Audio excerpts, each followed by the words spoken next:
the thing that sustains people through life really is the lifting of a worthwhile burden. It's something like that.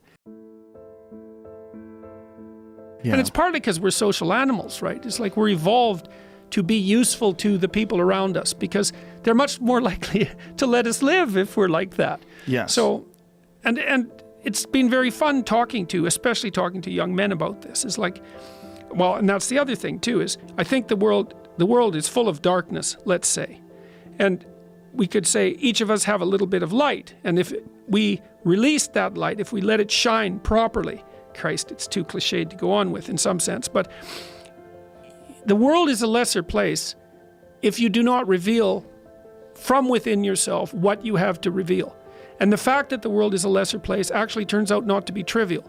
Like if you aren't everything you could be, more people will die, more people will suffer, more evil will be unconstrained, more tyranny will reign, more chaos will remain chaotic and dangerous, all of that. Do you mean this in the sense of like the old proverb of the wings of a butterfly fluttering become a hurricane?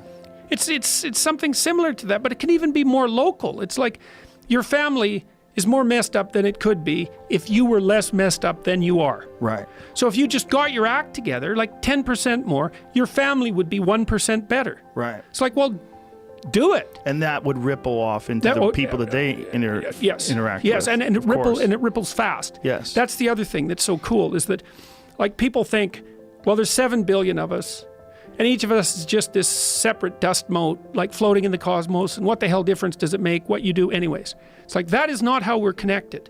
It's like, you're the center of a network, and you know way more people than this, but let's say typically, you're going to know 1,000 people in your life, well enough to have an impact on them, okay? And each of those 1,000 people is going to know 1,000 people. So you're 1 step from 1,000,000 and 2 steps from 1,000,000,000. And we are networked, technically. That's how human interactions work. And so when you do something that you shouldn't do, it's worse than you think. And when you do something that you should do, it's better than you think.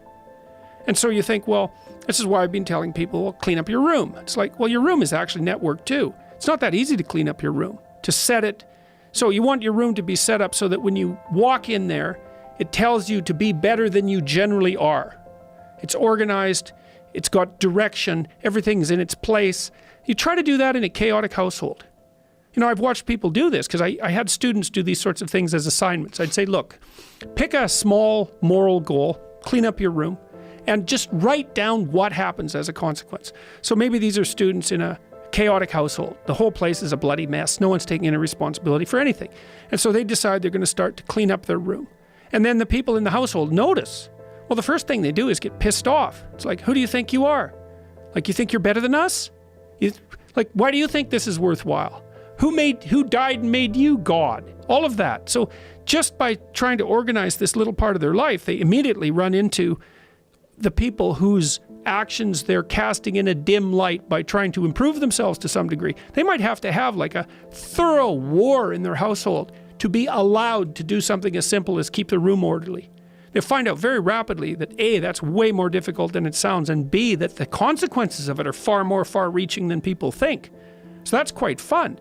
You know, because maybe part of it is that like everything around you is full of potential. Everything. Maybe more potential than you could ever possibly utilize. And so maybe all you have is this little rat hole of a room in some rundown place in the world. It's like, fix it up. There's more there than you think. See what happens if you fix it up. And you'll fix yourself up simultaneously because you have to get disciplined in order to fix up the room.